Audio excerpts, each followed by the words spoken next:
Bismillahirrahmanirrahim. Assalamualaikum warahmatullahi wabarakatuh. Alhamdulillah. Wassalatu wassalamu ala rasulillah. Asyhadu an la ilaha illallah wahdahu la syarikalah. Wa asyhadu anna muhammadan abduhu wa rasuluh. Apa kabar anak-anakku yang dimuliakan Allah subhanahu wa ta'ala? Alhamdulillah, pagi hari ini ya kita kembali lagi bersama. Insyaallah kita akan melanjutkan pembelajaran kita terkait dengan pembelajaran tematik.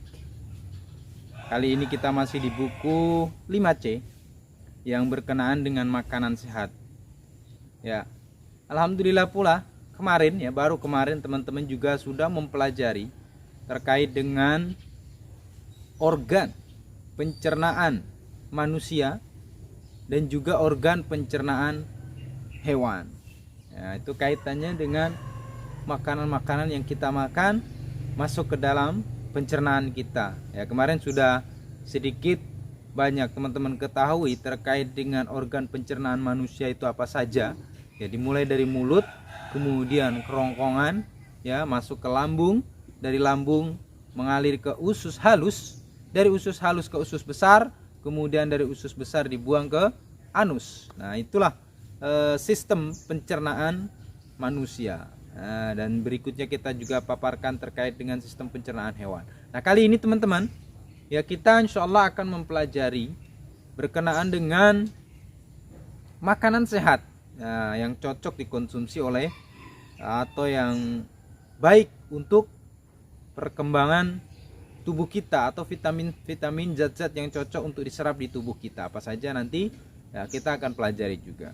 Kemudian di poin berikutnya kita akan pelajari juga penyakit apa saja sih yang menyerang organ pencernaan.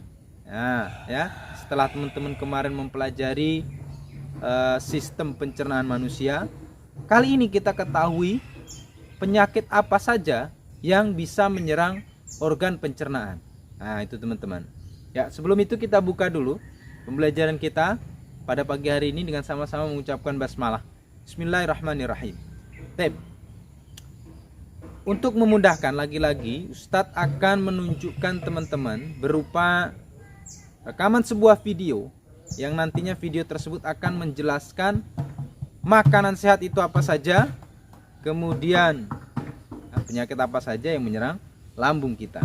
Nah, itu Ustadz akan putarkan video berikut ini. Mohon perhatikan dengan seksama ya, supaya bisa memahami dengan baik. Ya, cukup panjang materi kita, ada kurang lebih 15 menit. Selamat menyaksikan. Media pembelajaran tentang makanan sehat. Kali ini kita akan belajar tentang makanan sehat dan kandungan gizi yang ada di dalamnya.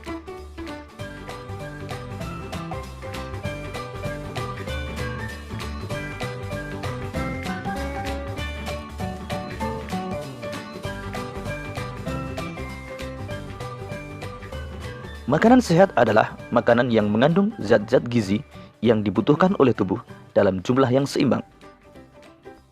Zat gizi tersebut adalah karbohidrat, protein, lemak, mineral, dan vitamin.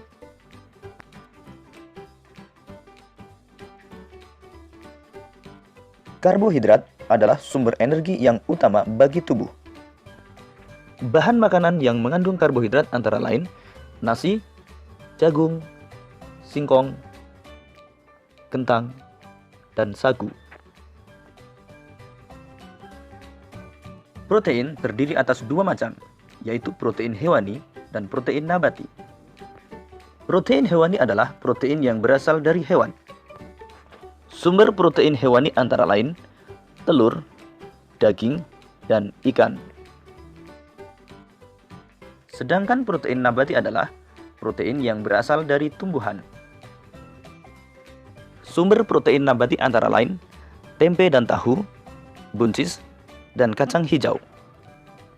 Protein bisa dijadikan energi yang langsung digunakan oleh tubuh. Proses pencernaannya sangat cepat. Sama halnya dengan protein, sumber lemak juga terdiri dari dua macam, yaitu lemak hewani dan lemak nabati. Lemak hewani adalah lemak yang berasal dari hewan. Makanan yang menjadi sumber lemak hewani antara lain daging, keju, susu, dan minyak ikan. Lemak nabati adalah lemak yang berasal dari tumbuhan. Sumber makanan yang mengandung lemak nabati antara lain kemiri, kacang tanah, avokat, dan minyak sawit. Berdasarkan jumlah yang dibutuhkan oleh tubuh, mineral dikelompokkan menjadi dua, yaitu mineral yang dibutuhkan dalam jumlah banyak dan mineral yang dibutuhkan dalam jumlah sedikit. Mineral yang dibutuhkan dalam jumlah banyak antara lain natrium, kalium, kalsium, fosfor, dan magnesium. Sedangkan mineral yang dibutuhkan dalam jumlah sedikit antara lain mangan, zodium, fluor, kobalt, dan zat besi.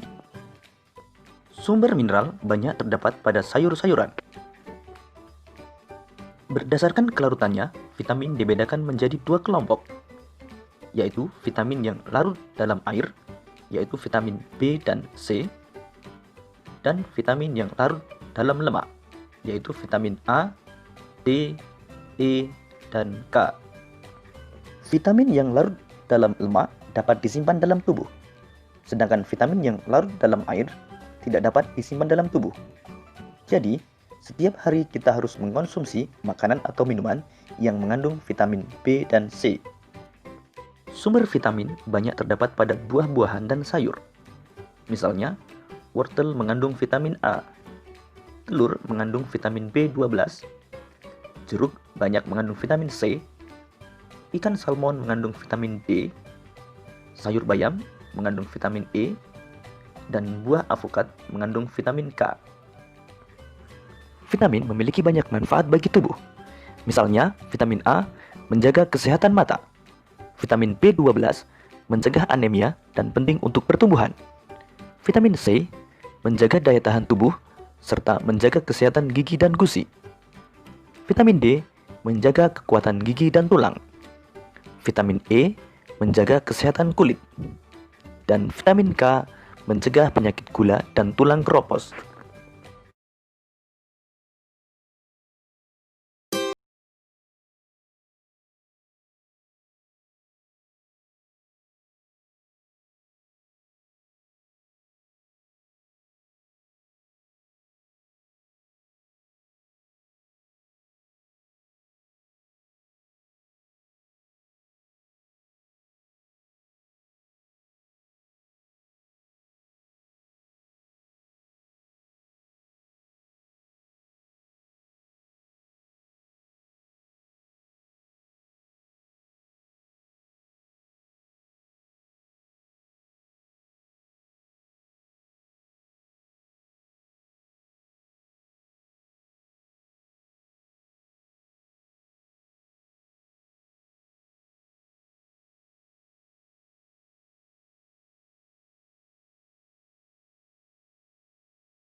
Anda mungkin lebih mengenal gastritis sebagai gangguan lambung atau MAH.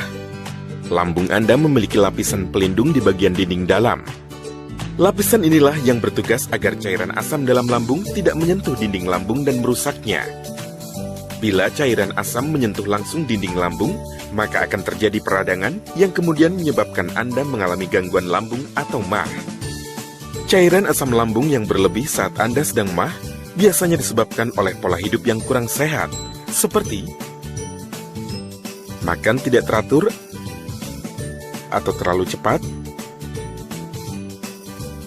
makan makanan yang terlalu pedas dan berminyak, merokok, terlalu banyak mengonsumsi kopi dan minuman beralkohol, hingga stres berlebihan. Kasus-kasus tertentu juga dapat mengakibatkan terjadinya MAH, seperti kehamilan, keracunan makanan oleh bakteri, infeksi bakteri Helicobacter pylori, pemakaian jangka panjang atau berlebih terhadap obat-obatan pereda nyeri anti peradangan non-steroid atau NSAID, hingga stres akibat operasi besar, cedera, atau infeksi yang cukup parah. Untuk mengobati MAH, Perlu dilihat kembali juga penyebab dari kondisi MAH yang dialami. MAH akut akibat konsumsi alkohol, NSAID berlebihan, kopi, dan kebiasaan merokok dapat disembuhkan dengan menghentikan konsumsi pemicu MAH. Sedangkan gastritis kronis akibat bakteri H. pylori dapat disembuhkan dengan terapi obat antibiotik dan penghambat produksi asam lambung. Mengonsumsi obat MAH sesuai dengan anjuran juga efektif dapat mengurangi gejala iritasi dinding lambung karena asam lambung. Segera periksakan diri Anda ke dokter bila MAH terjadi pada Anda yang sedang menjalani pola makan rendah garam, hamil dan menyusui, berusia di bawah 6 tahun atau lanjut usia, atau telah mengkonsumsi obat MAH lebih dari 1 minggu namun tak kunjung sembuh.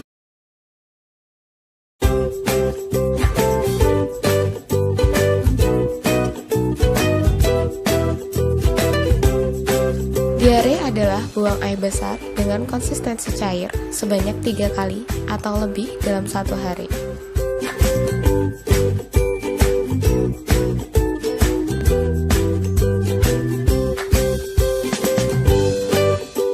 Jenis-jenis diare. Menurut WHO, diare dapat diklasifikasikan kepada diare akut, yaitu diare yang berlangsung kurang dari 14 hari, disentri, yaitu diare yang disertai dengan darah, diare persisten, yaitu diare yang berlangsung lebih dari 14 hari, dan diare yang disertai dengan malnutrisi berat. Penyebab diare. Diare disebabkan oleh bakteri Campylobacter dan Salmonella, biasa berlangsung 2-7 hari. Diare yang disebabkan norovirus biasa berlangsung sekitar 2 hari. Diare yang disebabkan rotavirus biasa berlangsung 3-8 hari. Diare yang disebabkan giardiasis biasa berlangsung beberapa minggu.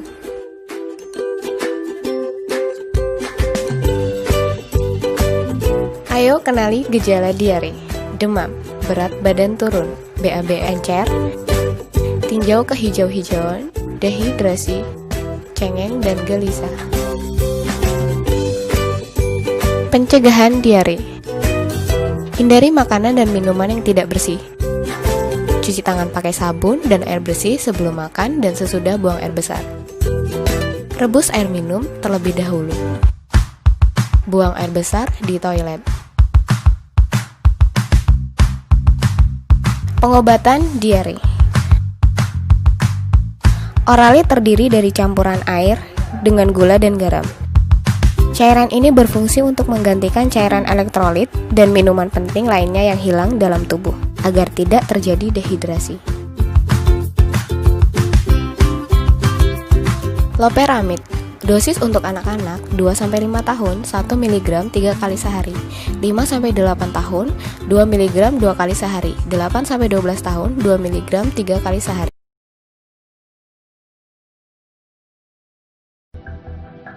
Sembelit terjadi bila defekasi terlambat, sehingga menyebabkan usus besar mengabsorpsi air secara berlebihan dari feses dan menyebabkan feses menjadi kering dan keras.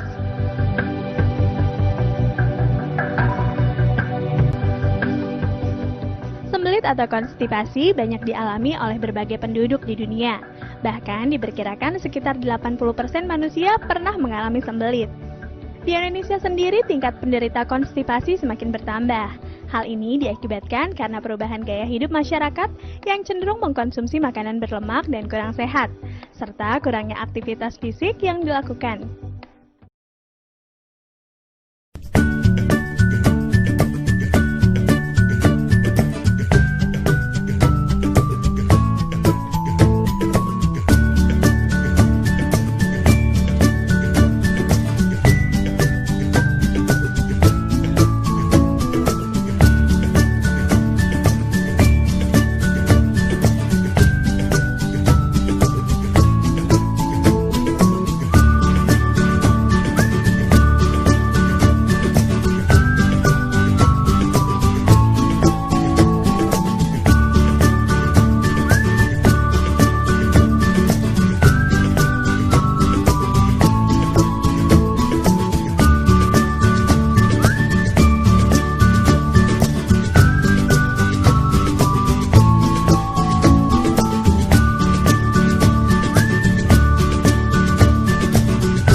Ya, teman-teman, itu tadi materi yang berkenaan dengan makanan sehat, kemudian jenis-jenis penyakit yang menyerang organ pencernaan. Ya, mudah-mudahan melalui wasilah video tersebut teman-teman bisa memahami dengan mudah. Ya, alhamdulillah, semoga materi tersebut bisa dipahami dengan baik.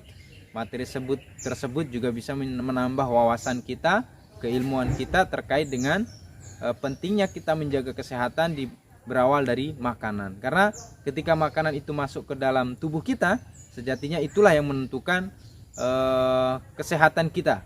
Ya, kalau makanan itu baik untuk kesehatan, pastinya tubuh kita tetap akan terjaga kesehatannya. Tapi kalau memang makanan itu berdampak buruk terhadap kesehatan kita, yang misalnya tidak cocok dengan lambung kita, pastinya lambung kita akan bermasalah. Makanya Allah Subhanahu wa taala memberikan tanbih kepada kita untuk memakan makanan yang halal, halalan thayyibah, ya.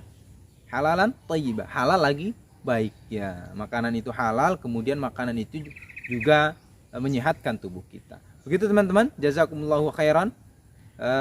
Kita tutup ya dengan mengucapkan doa kafaratul majelis. Subhanakallahumma wa bihamdik, asyhadu an la ilaha illa anta, astaghfiruka wa atubu ilaik. Jazakumullahu khairan. Assalamualaikum warahmatullahi wabarakatuh.